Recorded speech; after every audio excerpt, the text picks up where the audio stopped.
The purpose of all existence is for each soul to expand and grow. Chapter 9. Why not all love? So you may ask yourself, why does a soul need to have choices available to it?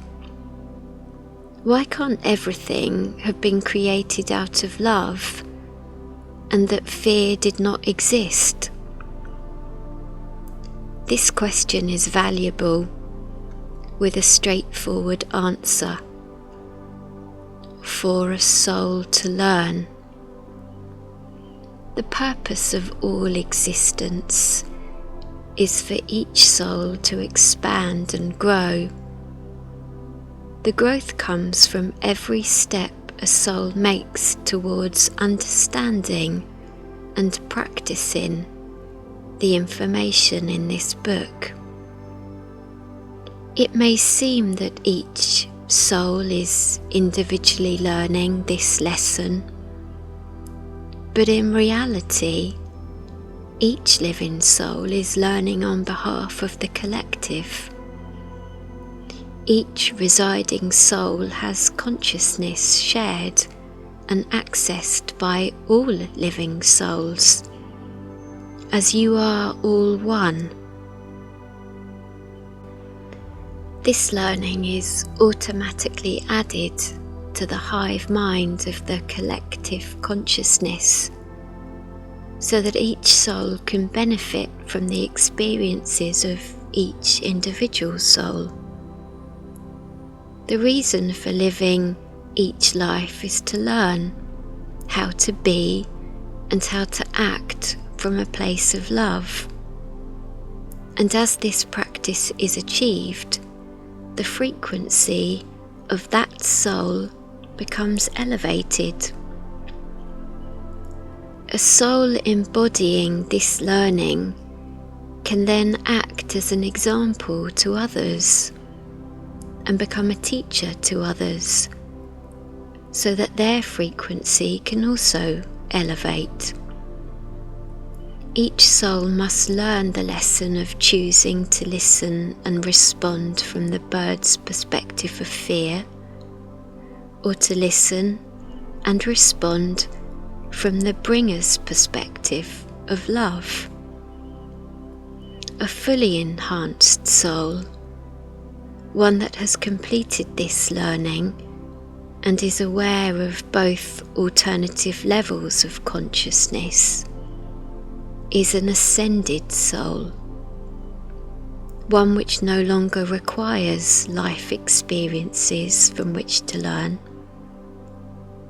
one who is aware of the options and always chooses from the place of love.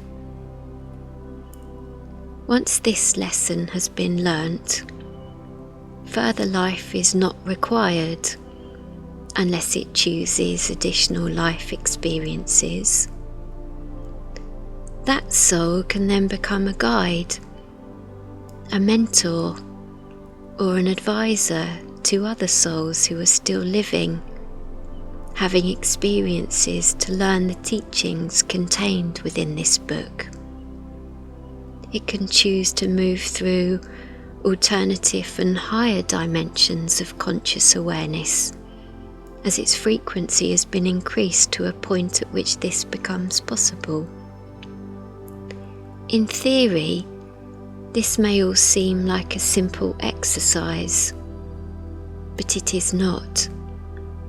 It requires a deep level of awareness, a deep level of understanding, which will begin for you as you consume and reflect on the material contained within this writing. As you read this book, I would like you to start to listen to the fearful voice of the bird and the loving voice of the bringer. I want you to become aware of the two separate dialogues available within your mind. You will soon understand the difference between these two energies as you listen, one being love-based and one being fear-based. If you are a visual person, take a moment to create the image of the bird and the image of the bringer within your mind. You can offer them visual representations, colours and a shape. For some, this exercise may support the learning that I am offering. For others, it may not.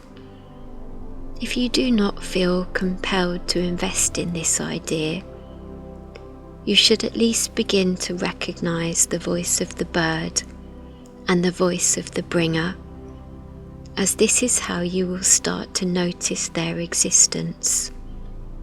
You can choose for yourself what voice these alternate energies hold, but it must be a voice that you can recognise.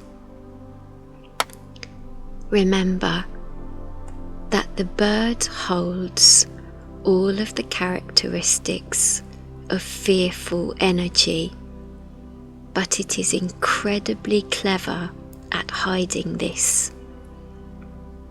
This voice can be charismatic and appealing, and it will always behave as though it has your best interests at heart, but it does not. The voice of the bringer will be much quieter than its opposing energy, but even though it is soft, it will bring with it a feeling of understanding, a feeling of love. Side note: I have often used the term love throughout this book, but I know there are misconceptions about love. For many, the word love conjures up images of an ideal romantic relationship, or a relationship with a loving parent or friend. Still, love in its entirety is simply a good feeling. The word love has a feeling attached to it, which your soul can relate to very easily, as it is the soul's natural state. Love is a giving energy, a harmonious energy of the highest vibrational frequency, offering peace, comfort, and connection. It also provides the potential to move through all life scenarios in a caring way. Love is a state that you can choose to be in, or that you can choose to offer others. Love is an energy that can be compared to none other, as it offers healing of the mind and body. You can provide love to a stranger or an enemy. You can show love to yourself and offer this energy freely if you wish and choose to do so, because you are made from it. You are created from it, and it will always be part of you, as it is impossible for it not to be.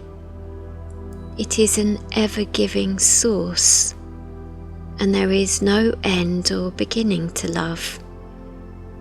It is infinite. Simply put, being out of fear is being in love.